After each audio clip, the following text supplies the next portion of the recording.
Hello, friends. This is Alex once again for another episode of Magic Mondays, where we look at Historic Brawl decks with maybe some not-so-common commanders. So today we're looking at a deck that I call Skipping Stone, headmanned by Zada, Hedron Grinder. Wow, that was hard to get out for some reason. Zada, Hedron Grinder. So whenever you cast an instant or sorcery spell that only targets Zada, copy that spell for each other creature you control, and that's it. So basically, the idea, get out a whole bunch of cheap goblins, like this Fanatical Firebrand, this Fireblade Charger, this Goblin Arsonist. This guy's not a goblin. Oh, he is a goblin, actually. Founder Street Denizen. We got a Banneret. We got a Gavalier. We got a Javelineer. All sorts of ears. We got a Ringlead Ear. Bad joke. Rigging Runner. Rigging Runner. That one's harder to say than Zada Hedron Grinder. Anyway, we got a whole bunch of these guys. Cheap, get them out fast. And then we got some things like Antagonize and Blazing Crescendo to pump these guys up and swing for the fences. This, I haven't actually had a chance to try Fling yet. I'm not sure if it will work the way I think it will work, but if it does, I really love the idea of literally flinging a whole bunch of goblins all at once to end a game. So that's in there just to test it out if we have a chance. But as you can see, we just got a bunch of goblins and things to pump up goblins. Towards the end here, we do have a couple things. So notice the mana cost here. We're still at 2 mana cost. So it's a very inexpensive deck. Click on the details here in a second. In terms of more expensive things, we do have some more expensive goblins.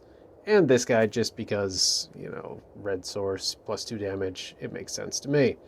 So yeah, that's about it. It's about as simple as it can be. If we take a look here at the mana cost, the average is 2.1. 40 creatures, 39 lands. I did skip out on 1 land there just to get an extra goblin in place. So yeah, let's check this out, see how it goes. Okay, we have our first opponent for our Zada deck. And it is going to be against Titzu, who's playing Urza, Prince of Krug. That's a whole mouthful of nonsense words right there. Let's keep this. We got 3 lands. We got an average mana cost of 2. We should be in pretty decent shape. One thing I really like about this deck, or this idea for the deck, is that our commander is actually an uncommon. And I can't make it full screen for some reason. I don't know what's going on with that. But an uncommon commander, which I feel like is pretty rare. I mean, we got... Uncommon is pretty rare, right? That's a stupid thing to say. But you know what I mean. Pretty unusual, let's say, for a commander to be an uncommon. So we got turn 2, we got 2 1/1 goblins out. Our opponent's already got a mana edge because of that Mox Amber. Got an artifact creature with a ward on it. Very nice. I kind of feel like making some more goblins. Now let's attack with these 2, because he's not going to block anyway. Yep, there's our 2 damage. We'll end the turn. Next turn we can get our commander out if he doesn't counter it. And then we should be able to start doing some fun stuff with this deck. Here comes a Surge Engine. Okay, let's resolve those. I don't expect him to attack, because why would he? But yeah, this is just a fun little basic deck to just sort of overwhelm the opponent as quickly as possible, unlike last week's entry with Kemba, which can be pretty hit and miss. The idea here is very simple, very straightforward. And let's get our commander out. And that'll be it for the turn. So next turn, we can actually drop this 2/1 and another 3/1 if we play both of those, which should really put us in a good space to win this game, hopefully, ideally. It looks like something bad's about to happen to my commander, though. He's looking at it. He's waiting. And... oh, just Playing Urza. Okay. Yeah, I'd be totally fine with him attacking for 5 right now. Doesn't look like he's going to. Oh, wow, look at that. Even better. I will gladly take that 9 damage. He's got 1 mana available for a potential counter. Let's get this out first and see if... Nope, there's a little bit of a delay. He might have a counter, he might have an opt. Could be any number of things of that nature. But let's see what happens here as we wait for our opponent, Tikzu. I guess backwards it'd be who's Keat, and I don't think that is a thing, unless they're asking whose parakeet that is, which seems unlikely. So actually, let's throw this here at our Zeta. Let's see if they let it go. I'm very curious what they have that is stalling. We're just going to click on every single guy that we have, so they all get +2/1. They all get haste. Yeah, we're going to keep that right there. I wish that was actually in my hand this turn. That, in case you missed it, is +3/+3 and trample. So we're definitely keeping that there. And once these all finish resolving, as you can see, we now have a little bit of an army going on. And if we choose Fend Them Off, again targeting Zeta, we can copy it to everything, and this is probably going to make our opponent quit. If I were to take a guess. So, here they go. We got a whole bunch of 6/3s, a 7/4, and an 8/5. And they're all about to attack. And that should be good enough to win this game. So again, this is Zeta. Zeta is really powerful.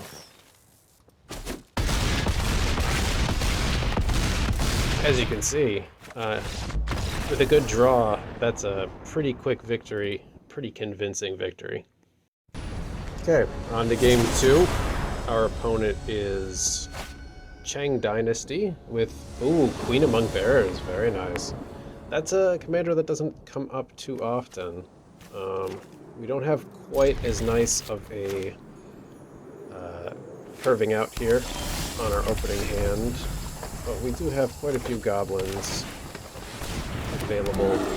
So as long as we can get started, let's target bear you control fights another bear. So yeah, this could be problematic if they have some bears early on and start taking out our guys. Yeah, this could be a problem. And their deck is pretty fast as well. So we'll get a war boss out here just because at least we can generate some stuff. And yeah, I don't know. I'm less optimistic about this game than last game, but we'll see how it plays out. We got another bear, probably gonna fight my war boss as a guess. Nope. Fight the Hobgoblin Captain. I'm gonna throw them a good game because this is not looking so good. That they've already got a 5/5. Oh yeah. Nope. This is a bad time. All right. Well, I'm not even getting out of the gate here, and I'm gonna be pretty toast. So I assume that my Zeta is gonna be dead next turn. This is the problem with green decks, these mono green super fast decks. Especially when you've got multiple creature killers like that in basically your opening hand. They had a really good draw, and that was a good game because I can't do anything about it. Play a couple guys here. And yeah, we're toast. We don't have a chance. Wow. They actually had 3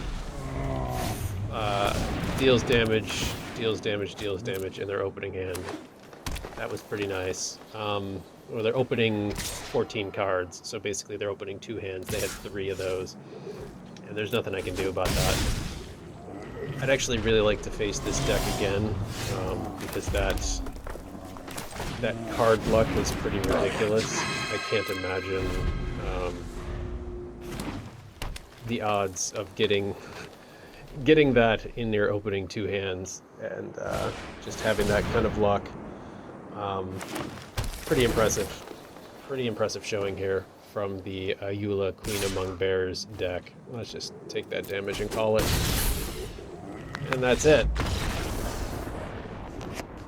Okay, let's move on to game 3 here. Hopefully get a little bit better luck this time against a Ramos Dragon Engine deck from Chad. I wanted to call him Chad Broccoli, but it's Bro Chill. Oh, that fling is there, and that's really tempting, but I don't like only having 2 mountains in the opening hand. That could go bad. So let's mulligan. We'll get our Skirt Bug Prospector out. Should help ramp up some speed if necessary. This bug catcher's coming out next turn.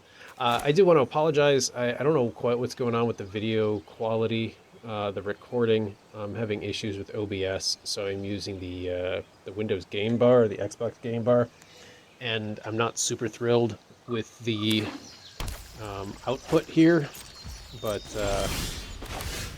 yeah, I'm making do for now while I do some troubleshooting on what's going on with OBS. For whatever reason, it's just not detecting the magic window when I try to record. Can record full screen, but I don't have my second monitor hooked up at the moment, so full screen is not the most helpful thing to have, because then I can't see what I'm recording and I can't have my my other stuff going on. Anyway, this game's going all right so far. We got a little bit of a lead.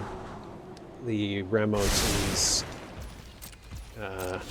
not made an appearance yet, and neither has anything else. So we're gonna get our Zada out. We're gonna swing again for another 4 damage, and see what happens next turn. If they don't get anything out, this game's basically over, because there's gonna be 12, 15, 16, 17, 18, 19 damage coming their way if they can't block. And if it's something with 4 toughness, we can get rid of that too. Nope. I'm just going to tell them right now, good game, because this is over. Throw our Furious Fellow, and they just quit. So that game went a lot better than the Bears. But you know, we had a better opening hand this time, and didn't have that ridiculous amount of direct damage to deal with. So yeah, this is the Zada deck. It is an uncommon commander, which I love. I love doing weirder stuff like that. You know, not everything has to be a mythic rare commander. Not everything has to be a Nicol Bolas or something like that. I hope you enjoyed this deck. I had a lot of fun putting it together, and it's really fun to play when you just want to get in a bunch of games in a really short amount of time. So again, thanks for watching. Please like this video if you enjoyed it and you made it this far. Please subscribe and stay tuned for additional content. Thanks again, everybody.